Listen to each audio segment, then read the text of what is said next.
মধ্যপ্রাচ্যে বারুদের গন্ধ যত ঘন হচ্ছে ততই বাড়ছে আরেকটি বড় প্রশ্ন। এই সংঘাত কি শুধু আঞ্চলিক লড়াইয়ে সীমাবদ্ধ থাকবে নাকি ধীরে ধীরে বড় শক্তিগুলোকেও টেনে আনবে সরাসরি সংঘর্ষে? সাম্প্রতিক একাধিক গোয়েন্দা তথ্য এবং আন্তর্জাতিক রিপোর্টে এমনই ইঙ্গিত মিলছে যে পরিস্থিতি হয়তো আরও জটিল হতে চলেছে। নতুন উদ্বেগের কেন্দ্রে রয়েছে চীনের সম্ভাব্য ভূমিকা। মার্কিন গোয়েন্দা সূত্রের বরাত দিয়ে বিভিন্ন আন্তর্জাতিক প্রতিবেদনে দাবি করা হয়েছে, তেহরানকে বড় ধরনের আর্থিক সহায়তা এবং সামরিক প্রযুক্তি দেওয়ার বিষয়টি গুরুত্বের সঙ্গে বিবেচনা করছে বেইজিং। এতদিন সংঘাতের বাইরে থেকে পরিস্থিতি পর্যবেক্ষণ করলেও এবার নেপথ্যে থেকে ইরানকে শক্তিশালী করার পথে হাঁটতে পারে চীন।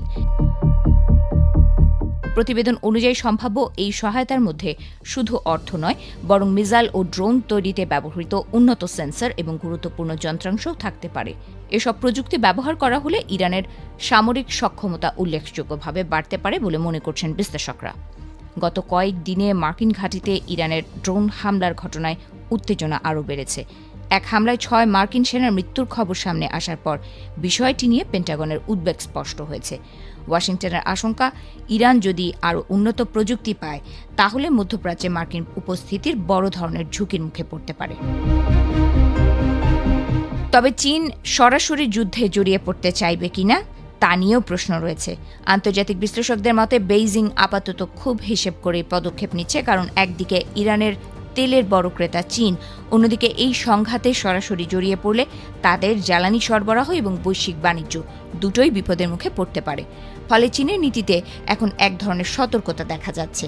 ইরানকে সমর্থন জানালেও সরাসরি সামরিক সংঘর্ষে জড়ানোর ঝুঁকিতে আপাতত যেতে চাইছে না বেইজিং। এই পরিস্থিতিতে আরেকটি গুরুত্বপূর্ণ নাম উঠে আসছে রাশিয়ার। মার্কিন গোয়েন্দাদের দাবি, রাশিয়ার স্যাটেলাইট থেকে পাওয়া তথ্য ব্যবহার করে মার্কিন এবং ইসরায়েলি বাহিনীর অবস্থান সম্পর্কে ধারণা পাচ্ছে ইরান। সেই তথ্যের ভিত্তিতেই হামলার লক্ষ্য নির্ধারণ করা হচ্ছে বলে অভিযোগ। মধ্যপ্রাচ্যে সাম্প্রতিক হামলার মাত্রাও উদ্বেগজনক হারে বেড়েছে। মার্কিন ও ইসরায়েলি বাহিনীর যৌথ অভিযানে ইরানের বিভিন্ন সামরিক ও কৌশলগত স্থাপনায় একাধিক হামলার খবর পাওয়া গেছে। এসব হামলায় ব্যাপক ক্ষয়ক্ষতির পাশাপাশি বহু সাধারণ মানুষের মৃত্যুর খবরও সামনে এসেছে। অন্যদিকে ইরানও পাল্টা হামলা জোরদার করেছে। গত কয়েকদিনে মার্কিন ঘাঁটি এবং কূটনৈতিক স্থাপনাগুলো লক্ষ্য করে ড্রোন ও মিসাইল হামলার সংখ্যা উল্লেখযোগ্যভাবে বেড়েছে। কুয়েতে মার্কিন ঘাঁটি এবং ইসরায়েলের কয়েকটি বড় শহরেও বিস্ফোরণের খবর মিলেছে।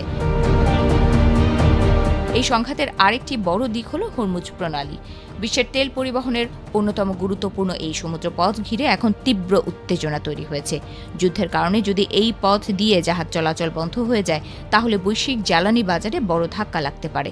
বিশ্লেষকদের মতে বর্তমান পরিস্থিতি শুধু মধ্যপ্রাচ্যের রাজনীতিকেই নয়, পুরো বিশ্বের অর্থনীতি ও নিরাপত্তা ব্যবস্থাকেও প্রভাবিত করতে পারে। বড় শক্তিগুলো যদি সরাসরি এই সংঘাতে জড়িয়ে পড়ে তাহলে তা আরও বড় আকার ধারণ করার আশঙ্কা উড়িয়ে দেওয়া যাচ্ছে না।